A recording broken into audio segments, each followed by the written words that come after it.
Ron DeSantis is the governor of Florida and a 2024 GOP presidential candidate, and he joins us now. Governor, it's great to see you this evening. No one needs to, I think, yell from the rooftop, because I think everyone knows the success that has been Florida under your leadership. The question is, I think, for anyone watching tonight, how can you take the success story of Florida and make that a success story for America? Well, Will, Bidenomics in a nutshell is you pay more for the necessities of life, your standard of living goes down, the government gets bigger and more powerful, and ultimately China will benefit from a lot of stuff. The reason why Florida's done good, leading in net in-migration, leading in new business formations, our unemployment rate's way lower than the national average, is because we've rejected Bidenomics. We govern conservatively. We don't spend our state into oblivion. We run big budget surpluses. We've actually paid down billions of dollars in state debt. We have a very reasonable regulatory climate. But all those other issues you talked about are important in driving migration and, I think, the economy. We don't let criminals run the street. We should not allow that in any place in this country. We respect the rights of parents. Every parent's rights throughout the country should be respected. It doesn't matter if you live in a red and blue state. We have gotten indoctrination out of our curriculum. So all those things, I think, are important for a good quality of life. You can theoretically have good economic policy, but if you have San Francisco-style social policy, everything's going to end up decaying. Yeah, I think there's no greater endorsement for Ron DeSantis than not just the policies, but the execution of the policies in Florida. But I have to ask you, Governor, this. Why do you think, despite those successes so far, it hasn't been reflected in your polling for your 2024 run for president of the United States? I have several different polls here. I know you're familiar with them, the latest being from a group entitled the Beacon Center, but we have Real Clear Politics averages as well. And while Donald Trump is above 50%, and some of these polls 60%, your numbers are somewhere between 20 and 10%, and they've stayed there for about 2 months. Why is it, in your estimation, the numbers have not reflected your success in Florida?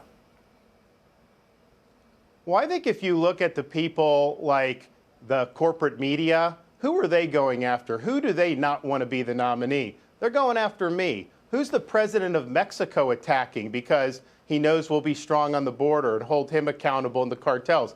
He's going after me. So I think if you look at all these people that are responsible for a lot of the ills in our society, they're targeting me as the person they don't want to see as the candidate. And so this campaign just started, but I think it's pretty clear that I'm the guy that not only can beat Biden, I'm the guy that can beat the left on all these different issues because people's freedoms are under assault. We had to fight all these people in Florida. And I think of any Republican in the country, I have the best record of defeating the left on issue after issue, and we'll be making that case over the next 6 or 7 months. I'm running to win in January and February. I'm not running to juice polling now.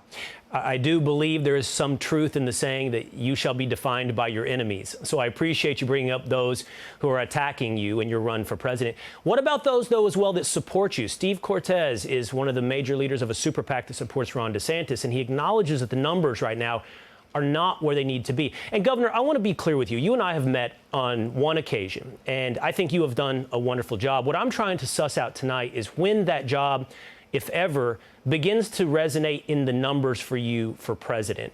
And as I mentioned, we've met, and I liked you a lot. But there are those that say there's something about you that's not connecting for whatever reason, not connecting with the voter, whether or not it be personality. Donald Trump says it's about loyalty. Francis Suarez says it's about your relationships.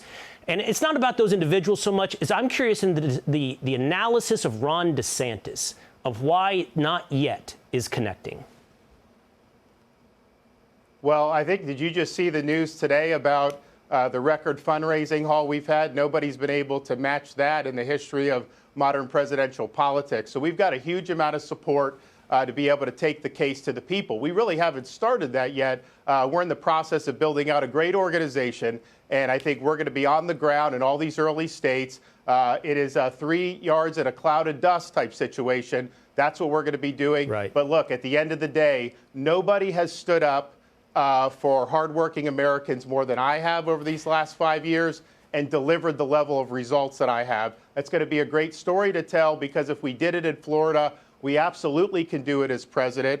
That'll mean the border, the invasion stops. It'll mean the economy's restored. And it's going to mean that woke ideology ends up in the dustbin of history. One more on this path to the presidency, if I might, Governor. You said it's about beating Joe Biden, and I think that's ultimately the real question. But in order to get to that fight, you have to beat Donald Trump. And it's not all, I don't wish to be negative, and it's not all negative news. A YouGov favorability poll shows you with Republican voters, and even among Donald Trump voters, have a very high favorability. So I can ask you about connecting with individuals, but at the same time, people at least show to some extent they like Ron DeSantis. But the question is, how do you take that and make the case that they should like you more than Donald Trump? To get to Joe Biden, you have to beat Donald Trump.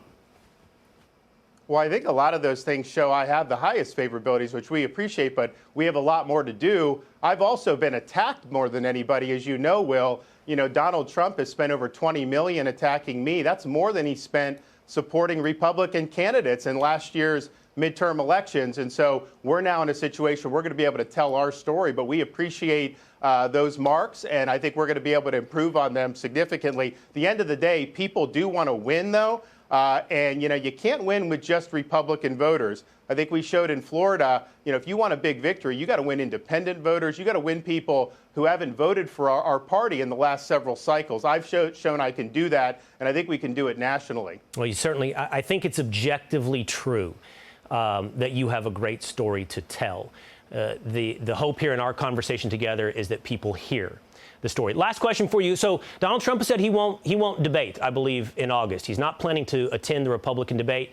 If he does not show up to debate, will you be at the debate? I'll be there regardless. I hope everybody who's eligible comes. I think it's an important part of the process, and I look forward to being able to be on the stage and introducing our candidacy and our vision and our leadership to a wide audience. All right. Governor Ron DeSantis of the, as we have mentioned tonight, very successful state of Florida. We appreciate your time.